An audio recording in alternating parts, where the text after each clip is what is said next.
Good morning, class 6th. From today, we will start with our English language course. And our next chapter is chapter 17, direct and indirect speech. So, students, from today onwards, we will start with direct and indirect speech. Student, please make sure that you must be ready with your copy and a pen. Okay, so whatever I am telling you, please note it down in your copies, in your rough copies.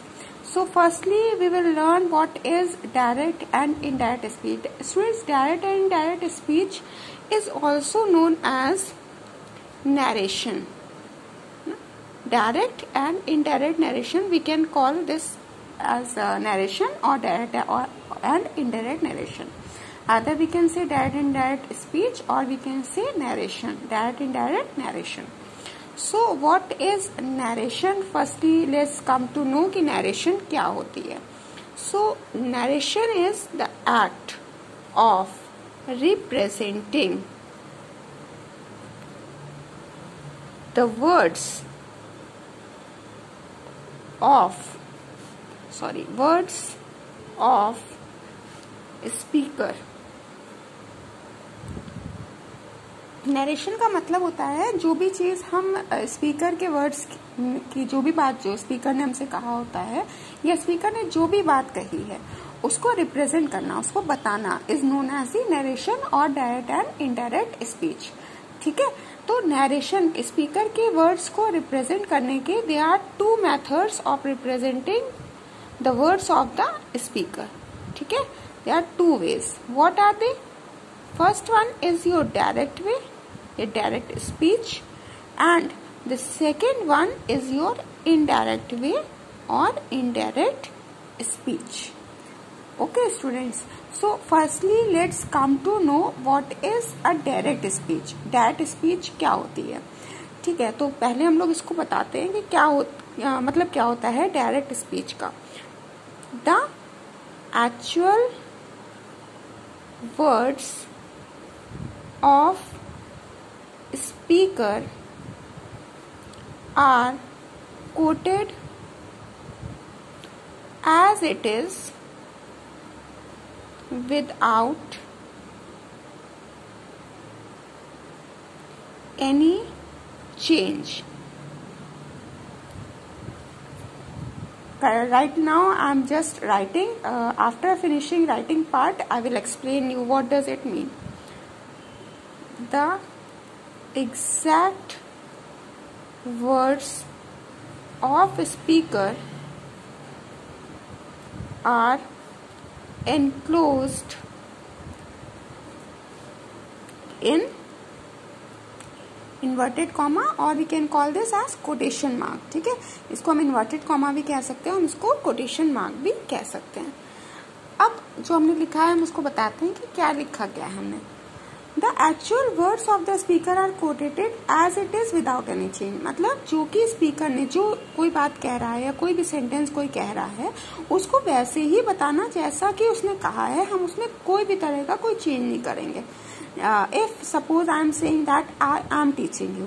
ठीक है, तो directly मैं बोल रही हूँ कि मैं आपको पढ़ा रही हूँ. ठीक है, तो ये क्या हो गई, ये डायरेक्ट स्पीच हो गई. अगर ये बात मेरे द्वारा ना कह करके या मेरे थ्रू ना कह के किसी और के थ्रू या किसी और के द्वारा कही जा रही होती तो वो इनडायरेक्ट स्पीच हो गई होती. मेरी बात समझ आ रही है आप लोगों को कि डायरेक्ट स्पीच का मतलब है जो भी स्पीकर कहेगा उसको बिल्कुल वैसे ही कहना जैसा कि उसने कहा है, उसमें बिना किसी चेंज करे हुए. ठीक है, किसी तरह का कोई भी चेंज हम उसमें नहीं करेंगे. जैसा उसने कहा है हम एज इट इज उसको वैसा ही कह देंगे.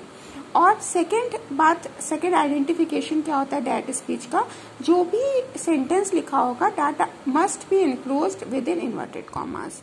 आपको वो हमेशा इन्वर्टेड कॉमास के अंदर मिलेगा ही मिलेगा. ठीक है, अब जैसे I am taking here one example. Let's if I say Yogesh said, comma, double inverted comma, I am studying. ठीक है, तो इसका क्या मतलब हुआ, योगेश ने कहा कि वो पढ़ रहा है, यही तो कहा। तो ये बात योगेश ने डायरेक्टली कही है, तो ये डायरेक्ट स्पीच हो गई। ठीक है, अगर ये बात कोई और कहता, अभी हम इनडायरेक्ट में इसकी बात करेंगे, अगर ये बात कोई और कहता तो वो इनडायरेक्ट स्पीच हो गई होती। मतलब कहने का ये है कि अगर स्पीकर कुछ भी डायरेक्टली बोल रहा है तो उसके बात को वैसे के वैसे ही बिना किसी चेंज के बताना, वो कहलाता है डायरेक्ट स्पीच। ओके, और उसमें अगर हम कोई भी तरह का मॉडिफिकेशन करके या किसी और के थ्रू हम उस बात को कह रहे हैं तो वो हमारी इनडायरेक्ट स्पीच कहलाएगी। Is that clear? Let's take one more example. एक एग्जाम्पल और ले लेते हैं यहाँ पर। Lucy said I am wearing white skirt। ठीक है, तो देखिए यहाँ पर भी क्या है, ये डायरेक्ट स्पीच हुई। कैसे हुई? लूज, ये पहली बात तो आपका आइडेंटिफिकेशन क्या है कि ये डबल इन्वर्टेड कॉमास में है। ठीक है, जब भी कोई डायरेक्टली अपनी बात कहेगा तो हमेशा आपके डायरेक्ट इन्वर्टेड कॉमास के अंदर ही लिखी जाएगी। तो ये यहाँ पर लूसी जो है वो ये कह रही है कि I am wearing white skirt, मैंने वाइट स्कर्ट पहनी हुई है। ठीक है, तो ये बात जो है, ये जो सेंटेंस है, ये लूसी ने डायरेक्टली बोला है, तो ये हो गया आपका direct speech. I am sure that now I am clear with direct part. Now let's move towards the indirect part. What is indirect speech? If I say actual words of the speaker are transformed or written, okay, just this much. Actual words of the speaker are transformed. Next, said or written in simple language.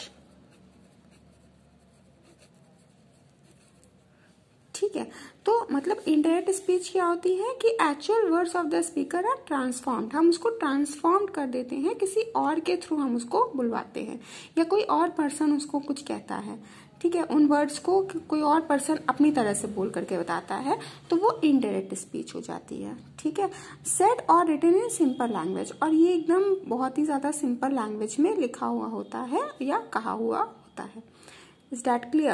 So I am sure that now you are clear with the direct and the indirect part. अभी हम आपको example देंगे indirect का कि कैसे हमको इन्हीं दो सेंटेंसेस से इसको ट्रांसफर जो है कन्वर्ट करना है इनडायरेक्ट स्पीच में। So students, before converting direct from direct to indirect, let's see the division, how the sentence of a direct is divided. We have taken the example Yogesh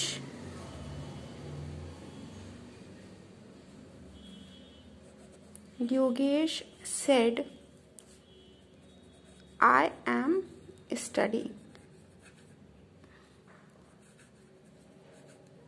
I am taking the simplest example that I had taken before. तो here Yogesh said, मतलब inverted comma के इधर का जो part होता है उसको हम बोलते हैं रिपोर्टिंग स्पीच। क्या बोलते हैं?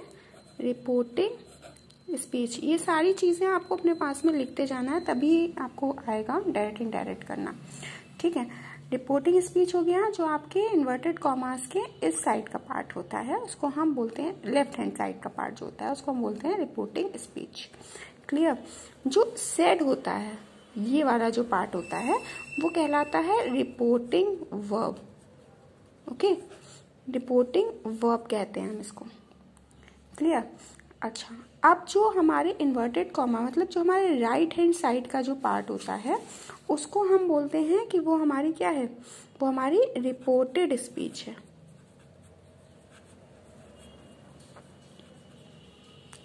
ठीक है, तो जो इन्वर्टेड कॉमा के लेफ्ट हैंड साइड का पार्ट हो गया वो पूरा पार्ट हमारा रिपोर्टिंग स्पीच है। जो सेड वाला पार्ट हो गया, जो कहा है उसने, वो हमारा रिपोर्टिंग वर्ब हो गया। और जो हमारे इन्वर्टेड कॉमा के राइट हैंड साइड का पार्ट होता है that is called as reported speech. ठीक है। तो अब हम देखते हैं कि हमको डायरेक्ट से इनडायरेक्ट में कैसे कन्वर्ट करना है। तो यहाँ पर हम आपको कन्वर्ट करके बता रहे हैं, अभी और क्लियर होगा नेक्स्ट क्लास में आपको, कन्वर्टिंग इनटू इनडायरेक्ट। ठीक है, आपको इसको इनडायरेक्ट में जस्ट अज्यूम, जो हमने पहले 2 सेंटेंसेस लिए थे उनको हम इनडायरेक्ट में कन्वर्ट करना चाह रहे हैं। तो सबसे पहला सेंटेंस हम यही ले लेते हैं, Yogesh said comma double inverted quotes I am studying. So this is the direct part. Yogesh ने डायरेक्टली बोला है कि वो पढ़ रहा है, वो पढ़ाई कर रहा है। तो अगर आपको डायरेक्ट से इनडायरेक्ट में कन्वर्ट करना है तो कुछ जो है रूल होते हैं जिनको आपको ध्यान में रखना है। द फर्स्ट वन इज, आपको सबसे पहले क्या करना होगा, रिमूवल ऑफ इन्वर्टेड कॉमास और we can say quotation marks. ठीक है, आप कोटेशन मार्क्स और इन्वर्टेड कॉमा जो दिया होगा ये इसको आप हटा देंगे आज। So children, after removing the inverted commas, the next step that we have to do is change of tense. क्या करना होगा हमको जो भी टेंस होगा उसको चेंज करना होगा। टेंस को हम किस अकॉर्डिंग चेंज करेंगे ये अभी हम आपको आगे बताएंगे। Like in this sentence Yogesh said I am studying, तो here I am studying is what, this sentence is in present tense, है ना, ये प्रेजेंट टेंस का सेंटेंस है। तो अब इसको हम किस में कन्वर्ट करेंगे, इसको हम चेंज करेंगे इसका टेंस पास्ट टेंस में। Okay, next third, use of conjunction that. हमें क्या करना है, हमको इन इन्वर्टेड कॉमास को हटा करके इसकी जगह पर कंजंक्शन क्या होता है, 2 सेंटेंसेस को ज्वाइन करने के काम में आता है। तो इन्वर्टेड कॉमा को हटाएंगे और इन दोनों सेंटेंसेस को हम कंबाइन करेंगे with the conjunction that. Is that clear? So अभी हम लोग ऐसे ही मतलब देखते हैं कि ये सेंटेंस कैसा बनेगा इनडायरेक्ट में अगर हम इसको चेंज करते हैं। तो ये सेंटेंस आपका ट्रांसफॉर्म होकर के बन जाएगा, योगेश सेड डैट। ठीक है, इन्वर्टेड कॉमा हटाया और इन्वर्टेड कॉमा हटा करके हमने वहां पर डैट लगाया। अब यहाँ पर आई है। ठीक है, अभी प्रोनाउन कैसे चेंज होता है ये भी हम आपको आगे बताएंगे आगे क्लास में। डैट ही, एम है, एम को हमको पास्ट में चेंज करना है, he was studying. I am just giving you outlook कि मतलब एक डायरेक्ट से इनडायरेक्ट में चेंज होता है तो कैसे होता है। अब इसमें रूल्स क्या क्या होते हैं, कैसे हमको चेंज करना है, this I will tell you. Okay, अब like the next sentence that we have taken, Lucy said I am wearing white skirt. So let's write the sentence.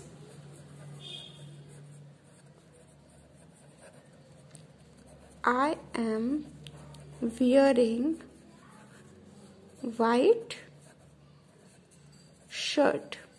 ठीक है, तो लूसी ने क्या कहा, लूसी ने कहा कि उसने व्हाइट कलर की स्कर्ट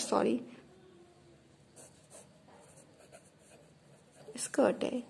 ठीक है, व्हाइट स्कर्ट उसने वियर करी हुई है, व्हाइट स्कर्ट उसने पहनी हुई है। तो this sentence is in direct form. Let's convert this into indirect. तो यहां पर क्या हो जाएगा, लूसी सेड तो वैसे ही रहेगा, इन्वर्टेड कॉमा हटाना है, उसकी जगह क्या लगाना है, डैट लगाना है। यहाँ पर आई कौन है, आई लूसी है, तो लूसी ने कहा ना, तो यहाँ पर आई हट करके क्या हो जाएगा, शी। एम है, टेंस चेंज होगा, she was wearing white skirt.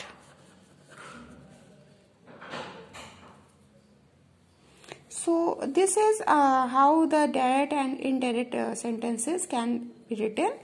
I think students the concept, the fundamental difference between the direct and the indirect speech is clear to you all. From tomorrow, in the next class, that is tomorrow, I will take some sentences and then I will tell you the rules. Then you will be more clearly understand what is direct and indirect speech and how can we convert a direct speech into indirect form. Till then, please revise what I have taught today. Thank you, children.